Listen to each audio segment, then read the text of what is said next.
बिस्मिल्लाहिर्रहमानिर्रहीम। अस्सलाम वालेकुम स्टूडेंट्स। एक्सरसाइज 1.5 का क्वेश्चन नंबर 6 करेंगे। If Z1 and Z2 are two complex number show that argument of Z1 Z2 is equal to argument of Z1 plus argument of Z2। ठीक है, अब हमने पहले Z1 और Z2 सपोज करेंगे। करने के बाद फिर हमने इनको मल्टीप्लाई करना है, फिर उसका हम आर्ग्यूमेंट जो है वो चेक करेंगे।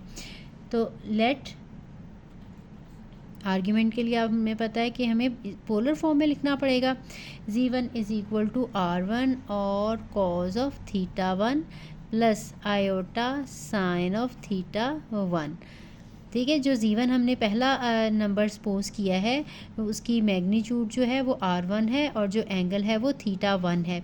Z2 लेंगे, उसकी मैग्नीट्यूड R2 होगी और फ़र्ज़ करें वो एंगल जो है वो थीटा 2 बना रहा है, तो उसको हम लिखेंगे R2 plus iota cause of theta 2 plus iota sine of theta 2। अब हम इन दोनों को मल्टीप्लाई कर लेते हैं। Z1 Z2 is equal to R1 cos of theta 1 plus iota sine of theta 1 into R2 cos of theta 2 plus iota sine of theta 2।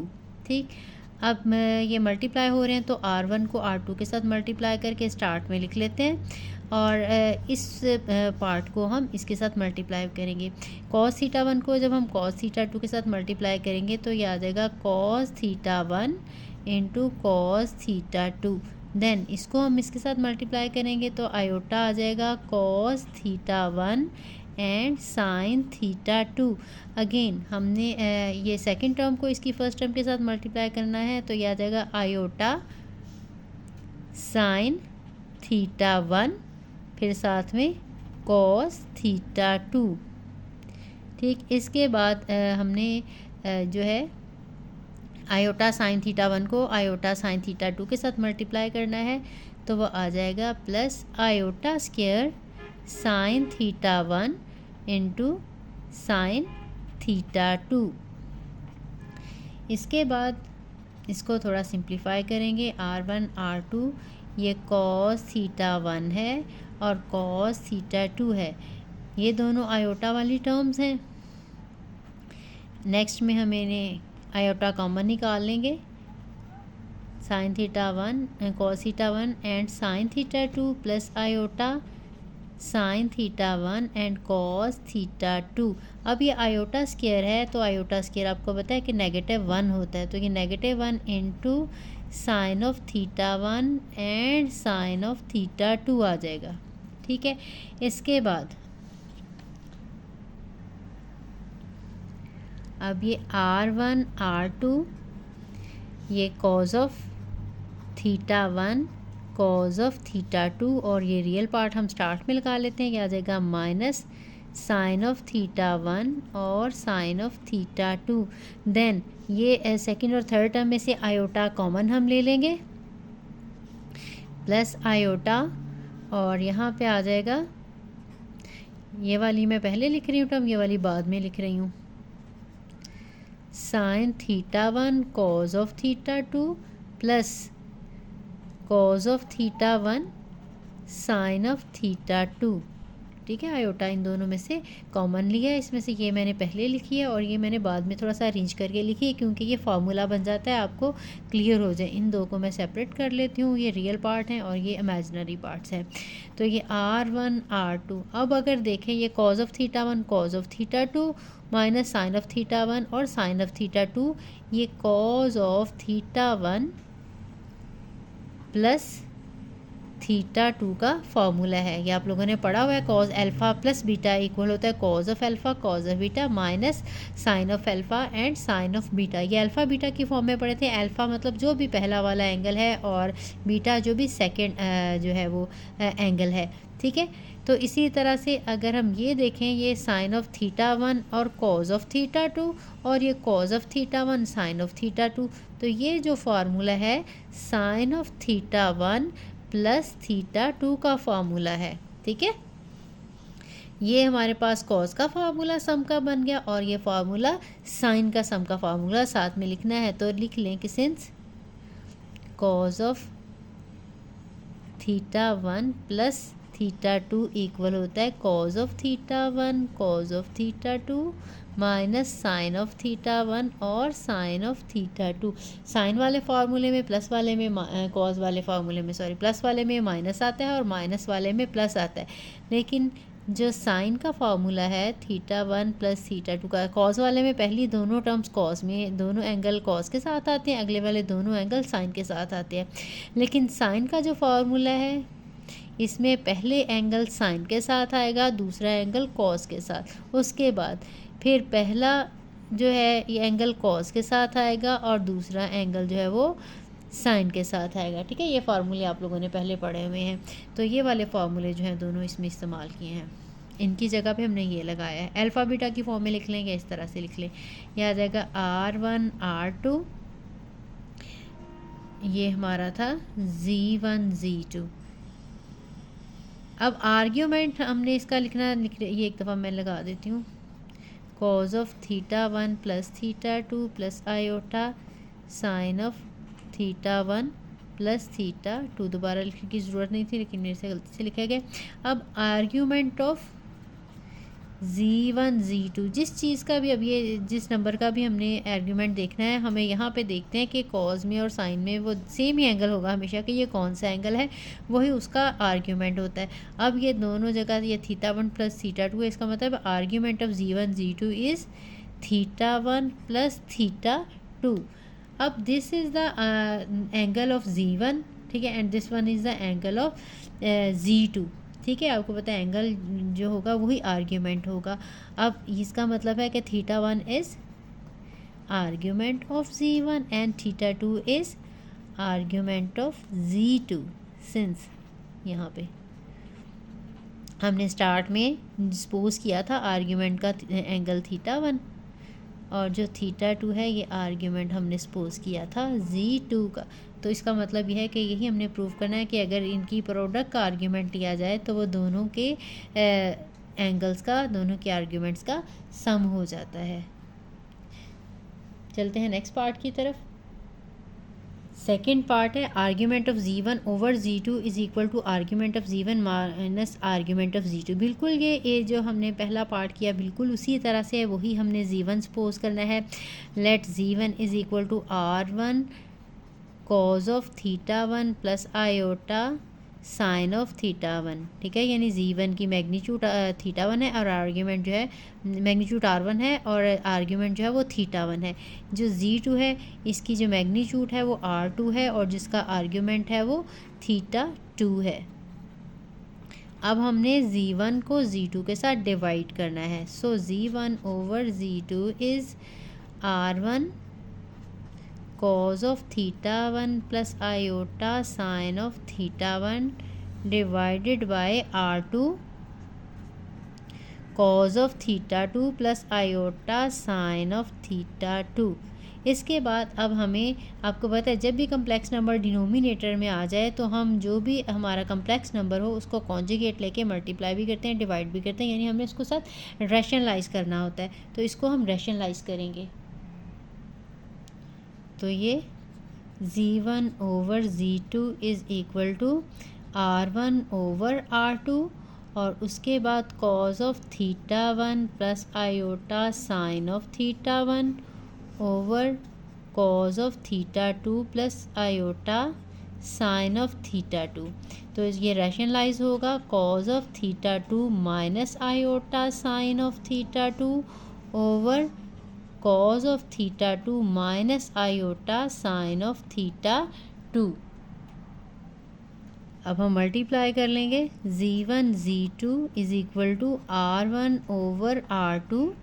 ठीक है, अब ये कॉस थीटा वन मल्टीप्लाई होगा कॉस थीटा टू के साथ, cos theta one into cos theta two, then फिर ये इसके साथ मल्टीप्लाई होगा तो minus iota cos theta one और साइन थीटा टू, देन ये इसके साथ मल्टीप्लाई करेंगे तो याद होगा iota sine of theta one cos of theta two, then iota square, ये आयोटा आयोटा के साथ मल्टीप्लाई होगा, माइनस आ रहा है iota square sine theta one sine theta two, sine theta one and sine theta 2, ठीक है, ये इसके साथ ही मल्टीप्लाई होगा आगे, और डिनोमिनेटर में हमारे पास आ जाएगा, एक दफ़ा प्लस है एक दफ़ा माइनस है, तो ये कॉस थीटा 2 का स्क्वायर आ जाएगा, और फिर सेकंड टर्म का स्क्वायर यानी आयोटा साइन ऑफ थीटा 2 का स्क्वायर।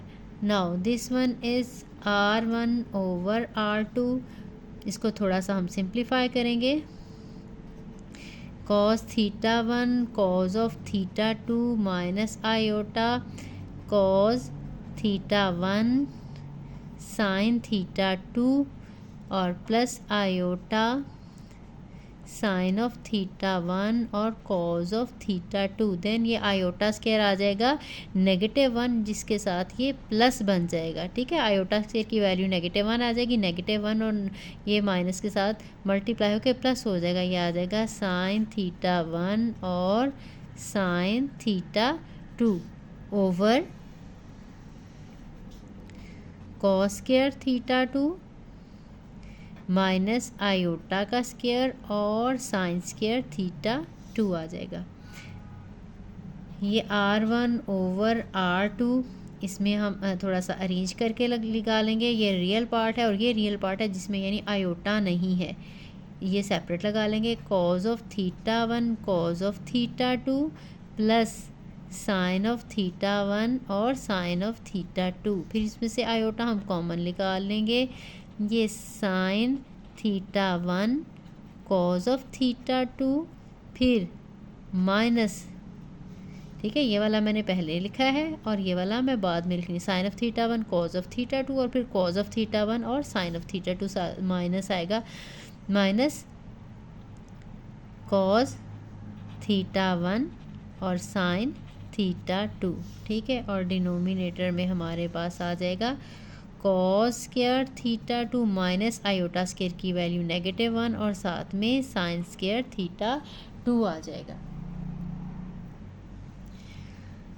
सो Z1 ओवर Z2 हमारे पास आ जाएगा R1 ओवर R2, ये सारा फार्मूला जो है ये cos of theta 1 minus theta 2 का होगा, क्योंकि जब हम कॉज का फार्मूला ओपन करते हैं माइनस वाले में प्लस होता है, प्लस वाले में माइनस होता है, तो यहाँ पे प्लस है, तो अब ये थीटा 1 माइनस थीटा 2 का फार्मूला बनेगा। इसी तरह से ये आयोटा है और ये cos of theta 1 sine of theta 1 cos of theta 2 और cos of theta 1 sine of theta 2, तो ये फार्मूला है sine of theta 1 minus theta 2 का,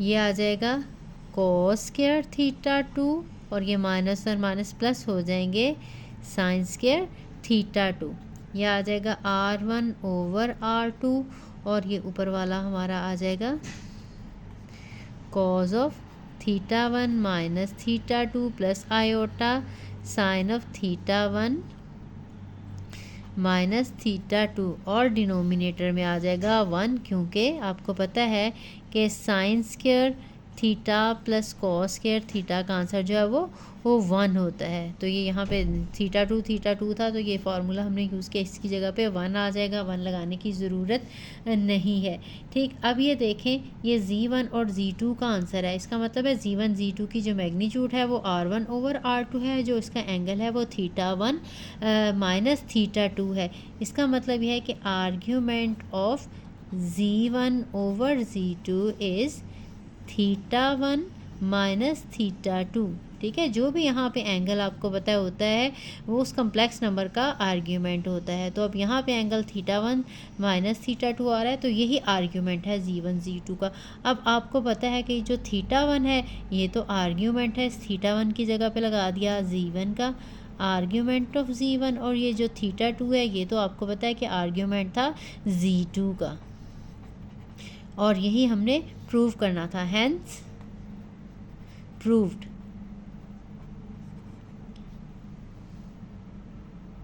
क्वेश्चन नंबर 7 है divide Z1 by Z2 and express in x plus iota y form. हमें Z1 भी polar form में दिया हुआ है और Z2 भी पोलर फॉर्म में दिया हुआ है, इसको डिवाइड करना है, उसके बाद हमने x प्लस आयोटा y की फॉर्म में हमने इसको कन्वर्ट करके बताना है। तो हम डिवाइड करते हैं Z1 को Z2 के साथ, this one is equal to 6 cos of 150 degree plus iota sine of 150 degree, ठीक है, divided by 3 cos of 30 degree plus iota sine of 30 degree. अब हमने इस नंबर को इसके साथ डिवाइड करना है, 6 को 3 के साथ जब कटिंग करेंगे तो ये 2 आ जाएगा। और आपको पता है जब हम डिवाइड करते हैं तो इनके एंगल्स जो हैं वो सब्ट्रैक्ट हो जाते हैं, तो याद रखा cause of 150 degree minus 30 degree plus iota sine of 150 degree minus 30 degree.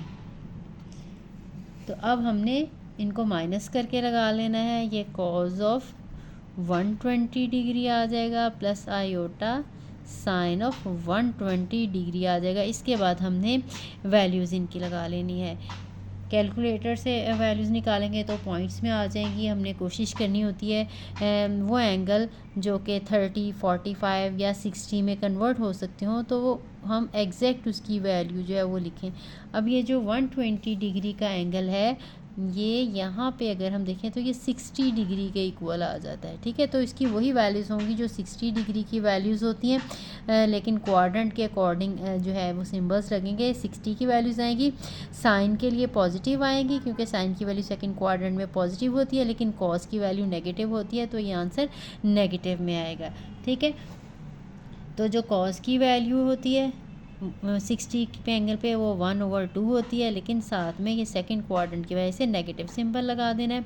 और आयोटा साइन ऑफ जो है 60 की वैल्यू √3/2 होती है और ये पॉजिटिव ही होगी। हम इन दोनों में से 2 को कॉमन ले लेंगे, ये 2 कॉमन आ गया, या एलसीएम ले लेंगे तो अंदर आ जाएगा -1 प्लस आयोटा √3। ये 2 के साथ कैंसिल हो जाएगा तो आंसर आ जाएगा हमारे पास -1 प्लस आयोटा √3, और यही वाला हमारा रिक्वायर्ड आंसर है। क्वेश्चन नंबर 8 है multiply Z1 and Z2 and express in x plus iota y form. पहले वाले क्वेश्चन में से हमने डिवाइड करना था, इसमें हमने मल्टीप्लाई करना है, तो बिल्कुल उसी मेथड से Z1 को Z2 के साथ हम मल्टीप्लाई करेंगे। Z1 की वैल्यू है